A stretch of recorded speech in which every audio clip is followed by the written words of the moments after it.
Bu hafta size Nisan ayında yayınlanacak olan bütün Kore dizilerini anlatacağım bir video ile geldim. Ya çok üzücü değil mi? Çok duygusal. Yanlış okuyor da olabilirim, artık idare edin ne olur. İzlemediyseniz mutlaka izleyin, onu da araya sıkıştırmış olayım. Çünkü kocası ona zamanında demiş ki 20'li yaşlarında güzeldin, 40'lı yaşlarında da güzeldin ama şimdi en güzel sensin. Ya çok ponçik değil mi? Tabii ki de fikir olarak bizimle çok zıt şeyler ama konunun sıcaklığı, masumluğu itibariyle çok hoşuma gitti. Yani bunu izleyenlerin hüngür hüngür ağlayacağını düşünüyorum eğer düşündüğüm gibi yapılırsa bu dizi. Fakat oradakilerin bilmediği şok edici bir gerçek var. Ha, bu ilk cümleler dikkatimi çekmedi desem yalan olur. Ha, dediğim gibi ama bunu bizim inancımıza göre yorumlarsak sıkıntılı olabilir ama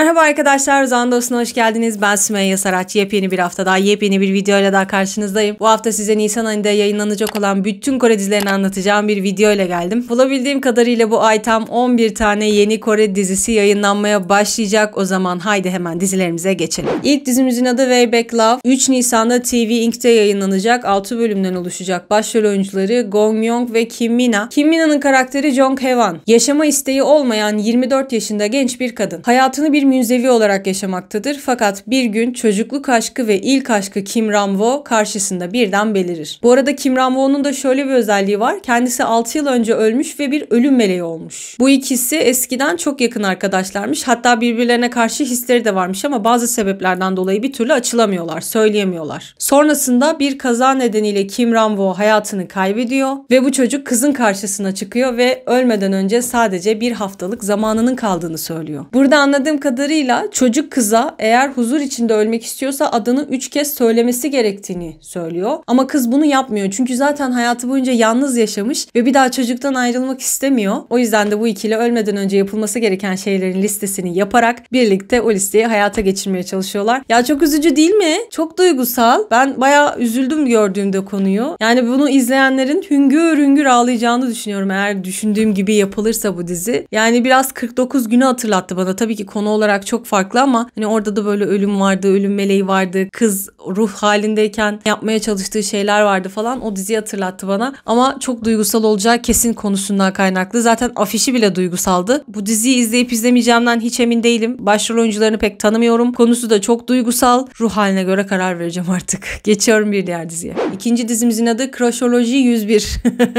Yanlış okuyor da olabilirim, artık idare edin ne olur. 4 Nisan'da NBC'de yayınlanacak. Başrol oyuncuları Ro Jong-il, Lee Chae-min ve Jo Jun-young. Konusu şöyle. Ro Jong-il'in karakteri Ban Hae-jin. Bunny diye bir lakabı var kendisinin. Yale Üniversitesi'nde heykeltıraş bölümünde okuyan başarılı bir öğrenci. İyi bir kişiliğe sahip. 1. sınıftayken bir erkeğin görünüşüne değil, yalnızca kişiliğine dikkat ettiğini söylüyor ve o dönemde bir erkek arkadaşı oluyor. Çocuk da görsel olarak çok iyi değil ama kız güya karakterinden dolayı çocukla sevgili oluyor fakat zamanla aslında karakterinin de çok kötü olduğunu öğreniyor. Kötü bir şekilde çocuktan ayrılıyor ve bu kızın üzerinde bayağı olumsuz bir etki bırakıyor. Ve o da bu fikrini tamamen değiştiriyor. Artık yakışıklı adamlardan hoşlandığını söylemeye başlıyor. Fakat ilk ilişkisinde yaşadıklarından dolayı ne yazık ki öz saygısında bayağı bir düşüş yaşıyor. Ve karşısına 2 tane birbirinden yakışıklı çocuk çıkıyor. Onlar da Lee Chae-min ve Jo Jun-young'un canlandırdığı karakterler. Bu ikiliyle karşılaştıktan sonra da bizim kızın sorunları yeniden gün yüzüne çıkıyor. Bu çocuklardan da bahsedeyim çok kısa. Lee Chae-min'in karakteri görsel tasarım bölümünün bir temsilcisi ve akranları tarafından saygı duyulan, sevilen bir karakter. Güçlü ve sıcakkanlı bir kişiliğe sahip ve sanat yönetmeni olmak istiyor. Jo Jun-young'un karakteri de mükemmel bir adam görünümüne sahip. Bir Chaebol ailesinin torunu, yakışıklı, zeki ve iyi bir kişiliğe sahip. Her kız öğrencinin hayalini kurduğu türden bir erkek arkadaş demişler. Belli ki bizim kız bu ikisiyle karşılaştıktan sonra aşkla alakalı değişik şeyler yaşayacak diye tahmin ediyorum. Böyle tatlış bir konusu var. Klasik bir romantik komedi gibi. Geçiyorum bir diğer diziye. 3. dizimizin adı Karma. Netflix'te yayınlanacak. 4 Nisan'da yayın hayatına başlayacak. Başrol oyuncuları Park Hae-soo, Shin Min-a, Lee Hae-jun, Kim Song-kyun, Lee Kwang-soo ve Gong Seung-yeon. 6 kişinin hayatı talihsiz ilişkilerle iç içe geçer. Şimdi size bu 6 kişiden bahsedeyim. Bir adam yani Park Hae-soo gizemli bir kazaya tanık olur ve geri dönüşü olmayan bir anlaşma yapar. Bir doktor yani Shin Min-a çocukluğunda yaşadığı bir travmayla hayatını sürdürmektedir. Travmasından sorumlu olan kişiyle karşılaşır. Lee Hae-jun hayatını değiştirmek için büyük miktarda para kazanmak kazanmak ister. Kripto paraya yatırım yapmak için tefecilerden borç alır fakat yatırımı çöker. Kim Song-hyun haksız yere işini kaybeder ve ardından büyük miktarda para içeren bir şey yapması istenir kendisinden. Bir de Lee Kwang-soo var. O da Gangnam'da başarılı bir özel klinik işletmektedir. Onun da tehlikeli derecede çekici bir kız arkadaşı var. Kız arkadaşını da Gang Seung-yeon canlandırıyor. Bu şekilde birkaç cümleyle sadece karakterleri özetlemişler. Netflix'te fragmanını gördüm. Bayağı böyle hareketli bir diziye benziyordu. Hemen de hatta listeye aldım çünkü oyuncularını çok seviyorum. Yani Park Hae-soo'yu da, Shin Min-a'yı da, Lee Kwang-soo'yu da çok seviyorum. Diğer oyuncular da gayet tanıdık isimler. O yüzden muhtemelen bu diziyi de çıktığında izleyeceğim. Bölüm sayısını görmedim. Bilginiz olsun, 4 Nisan'da yayınlanacakmış bu dizi. Catch Your Luck KBS'te 7 Nisan'da yayın hayatına başlayacak. Başrol oyuncuları Son Chang-min, Sunwo Jae-duk ve Park Sang-myeon. Konusu şöyle: Han Mu-chol Devon binasının sahibi ve paranın dünyadaki her şey olduğuna inanan bir adam. Ailesinden daha fazla para kazanmaya takıntılı bir karakteri var ve o sayede de birkaç binayı satın alacak kadar zengin birine dönüşmüş. Ama ona rağmen 100 won'un bile peşine düşecek kadar sinir bozucu bir cimriliği var. Ama o kadar hırslı bir adam ki elindekilerle yetinmeyip daha fazlasını kazanabilmek için uğraşıyor. Sonrasında da talihsiz bazı olaylarla karşı karşıya kalıyor. Kim Dae-sik bu cimri adamın liseden sınıf arkadaşı, aynı zamanda rakiplermiş. Şu anda da bu adamcağız o cimri adamın kiracısı. Karısıyla birlikte Devon binasının 1. katındaki bir tavuk restoranını işletiyorlar. Gayet kendisine, ailesine adamış sevgi dolu bir baba. Fakat kötü ev sahibi ve arkadaşı Mu-chol depozitoyu arttırdığında iflas riskiyle karşı karşıya kalıyor. Bir karakterimiz daha var. Cho Gyu-tae. O da yine bu ikisinin arkadaşı ve Ilding Real Estate'in başkanı. Karısı öldükten sonra oğlu Min Young'u tek başına büyütmüş bu adam da, fakat oğlunun kalp ameliyatı için paraya ihtiyacı olduğunda aniden büyük bir engelle karşılaşır demişler. 3 tane orta yaşlı adamın galiba bir de karıları var. Onların hikayelerini izleyeceğimiz bir dizi bu. Asyan Wiki'de de çok kısacık bir özeti vardı. Bunu da başka bir siteden buldum ama Catch Your Luck diye bir dizi yakın bir zamanda 7 Nisan'da başlayacakmış. Tabii ki de hiç ilgimi çekmedi ama belki de meraklıları vardır. O yüzden bundan da bahsetmiş olduk. Geçiyorum bir diğer diziye.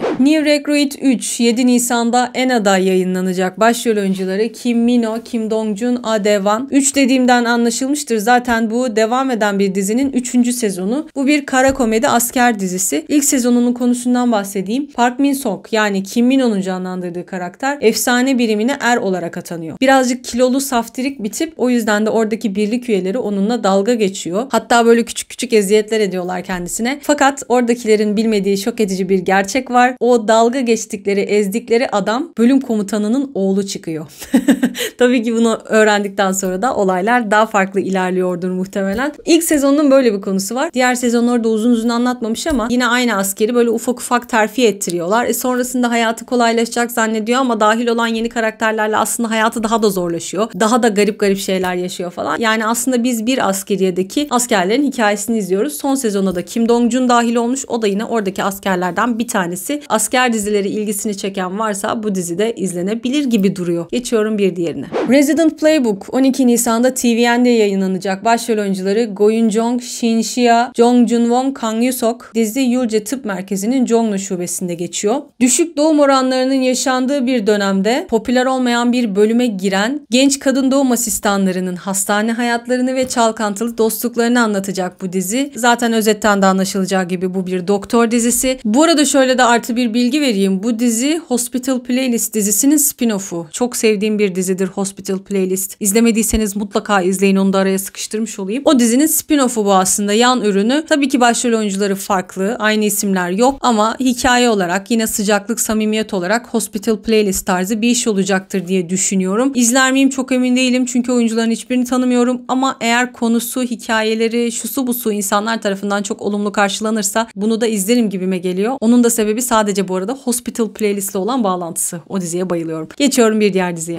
Dear M 14 Nisan'da KBS Joy'da yayınlanacak. Başrol oyuncuları Park Hae-soo, Ro Jong-i, Jae-yoon ve Bae-yoon Song. Soyeon Üniversitesi web sitesinin topluluk panosunda bir şeyler yazan M isimli gizemli birisi var ve onun yazdıkları bütün üniversiteyi alt üst ediyor. Böyle genel bir özet, sonrasında da karakterlerden bahsetmişler. Ben de öyle yapacağım. Park Hae-soo'nun canlandırdığı karakter Soyeon Üniversitesi İşletme Bölümünde 2. sınıf öğrencisi. Sıcakkanlı, parlak bir kişiliği var ama biraz da donuk bir tip. Bir hayalin peşinden gitmekle veya bir romantik ilişki yaşamayla hiç ilgilenmiyor. Daha önce de hiç erkek arkadaşı olmamış. Jaehoon'un canlandırdığı karakter de Soyeon Üniversitesi Bilgisayar Bilimleri Bölümünde 2. sınıf öğrencisi. O da yenilikçi fikirlerle uygulamalar geliştirmekte geliştirme konusunda yetenekli. Bizim bu az önceki söylediğim kızla 12 yıllık arkadaşlar. Ro Jong-hee de yine bu üniversitenin ekonomi bölümünde öğrenci. Ayrıca okuldaki Amigo takımının bir üyesi. Bu Amigo da tam karşılığı olmuyor sanki ama hani böyle daha çok Amerikan filmlerinde falan görürüz ya. Böyle bir forma giyerler, üniforma, ellerinde pomponlar vardır. Amigo kızlar vardır böyle. Basketbol takımlarını, futbol takımlarını falan desteklerler. Öncesinde performans sergilerler. Bu da öyle bir ekibin üyesiymiş. Anlatabilmişimdir inşallah. Bae-yoon Song da Soyeon Üniversitesi İşletme Bölümü öğrencisi ve o üniversitenin Fahriye elçisiymiş. Ve belli ki başlarına böyle bir olay gelecek. Artık o M denen kişi panoda ne yazıyorsa belli ki bunları da ilgilendiren bir şey olacak. Ve sonrasında da biz o olayı çözme hikayelerini izleyeceğiz diye tahmin ettim şu anda ama özet bu az önceki anlattığım kadardı. Ha bu ilk cümleler dikkatimi çekmedi desem yalan olur ama bakalım. Geçiyorum bir diğer diziye.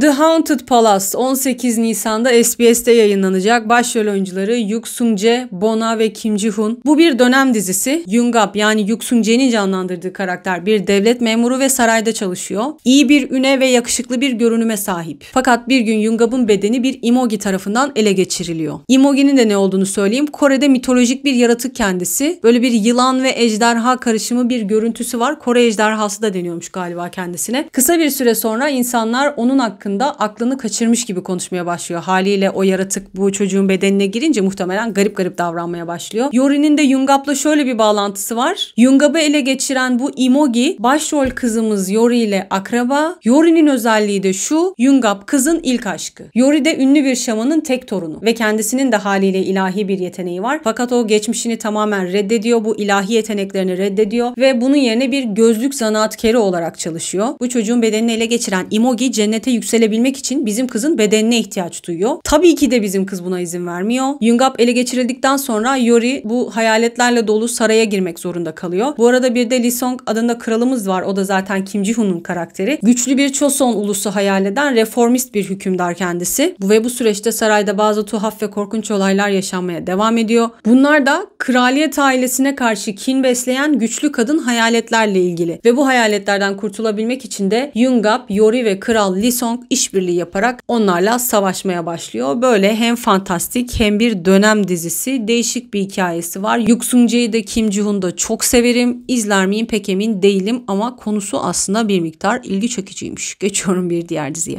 9. dizimizin adı Heavenly Ever After. 19 Nisan'da JTBC'de yayınlanacak. Başrol oyuncuları Kim Hae-ja, Son Suk-gu, Han Ji-min, Lee Jong-un ve Ryu Do-kwan. Konusu şöyle. Lee Hae-suk 80 yaşında hayatını kaybeden bir kadın. O da zaten Kim Hae-ja'nın karakteri. Kocasının geçirdiği bir kazadan dolayı evin reisi oluyor kendisi ve sonrasında da ailesini geçindirebilmek için tek başına çalışıp çabalamak zorunda kalıyor. Şimdi de Cennet Kabul Danışmanlık Ofisi'nde cennetteki hayatı için 80 yaşında olduğu gibi yaşamaya karar veriyor. Yani gençleşmeden bayağı 80 yaşındaki haliyle orada yaşamaya karar veriyor. Çünkü kocası ona zamanında demiş ki 20'li yaşlarında güzeldin, 40'lı yaşlarında da güzeldin ama şimdi en güzel sensin. Ya çok ponçik değil mi? O da o yüzden 80 yaşındaki haliyle kalıp orada da o şekilde hayatını sürdürüyor. Cennete tam da öldüğündeki haliyle, görünümüyle geliyor ve gençliğindeki görünümüne sahip olan kocası Konak Chun'la yeniden bir araya geliyor. O kocasını da bu arada Son Suk-gu canlandırıyor. Adam karısının 80 yaşındaki haline şaşırırken kadın da kocasının genç halini görüp bayağı bir şaşırıyor. Çünkü kadının özelliği şu, orada yaşayıp da gençlik hallerine dönmeyen tek kişiymiş kendisi. Bu arada kocası da cennette postacı olarak çalışıyor. Dünyadan gelen dilek mektuplarını teslim ediyor insanlara. O da zaten karısından, eşinden önce ölmüş. Cennette güzel bir ev inşa etmiş ve onu orada beklemiş. Sonunda da bu ikili yeniden cennette bir araya geliyorlar ve birlikte yaşamaya başlıyorlar. Tabii ki de fikir olarak bizimle çok zıt şeyler ama konu itibariyle yani konunun sıcaklığı, masumluğu itibariyle çok hoşuma gitti. İzler miyim çok bilmiyorum. Bu arada Han Ji-min ile diğer oyuncuların karakterlerinin ne olduğunu asla bilmiyorum. Yazmamışlar. Özette sadece bu ikisi yazıyordu Asyan Wiki'de. Ben de daha fazla aratmadım diğerlerini. Ama çok tatlı bir konusu var. Bilmiyorum, benim hoşuma gitti. Vaktim olursa, fırsatım olursa sırf acaba nasıl anlatmışlar, cenneti nasıl tasvir etmişleri merak ediyorum. Belki de o yüzden bile izleyebilirim. Dediğim gibi ama bunu bizim inancımıza göre yorumlarsak sıkıntılı olabilir ama tabii ki de o şekilde bakmayıp sonuçta aynı şeylere inanmıyoruz. Aynı şeyleri düşünmüyoruz. Dışarıdan bir gözle izleyip sırf acaba nasıl yapmışlar diye görmek isterim açıkçası. Geçiyorum bir diğer diziye. 10. dizimizin 2 tane ismi var. Pump Up the Healthy Love ve 24 Hour Gym şeklinde. 30 Nisan'da KBS 2'de yayınlanacak bu dizi. Başrol oyuncuları Lee Jun-young ve Jong Eun-ji. Lee Lee Jun-young bir vücut geliştirmecisi. Dünyadaki tüm vücut geliştiricilerin en büyük hayali olan Bay David yarışmasında birinci oluyor. Sonra bir sebepten dolayı ortadan kayboluyor. Eski bir mahalle spor salonunu devralıyor ve orada salonun sahibi ve eğitmeni olarak spor salonunu başarılı kılmak için mücadele etmeye başlıyor. Sonra tabii ki yeni müşterileri oluyor. Jong Eun-ji'nin canlandırdığı Lee Mi-ran karakteri de bunlardan bir tanesi. Lee Mi-ran'ın daha önce hiç egzersiz deneyimi olmamış. Eski erkek arkadaşıyla yaşadığı ayrılığın ardından o spor salonuna gidiyor. Vücudunu ve hayatını değiştireceğine söz veren tutkulu eğitmeni Do Yoon-jung'un sözlerine inanıyor. Kısa bir süre sonra da büyük bir çileyle karşı karşıya kalıyor. Bu size hangi diziyi hatırlattı? Oh My Venus'u izleyenlerin gözleri yaşlı.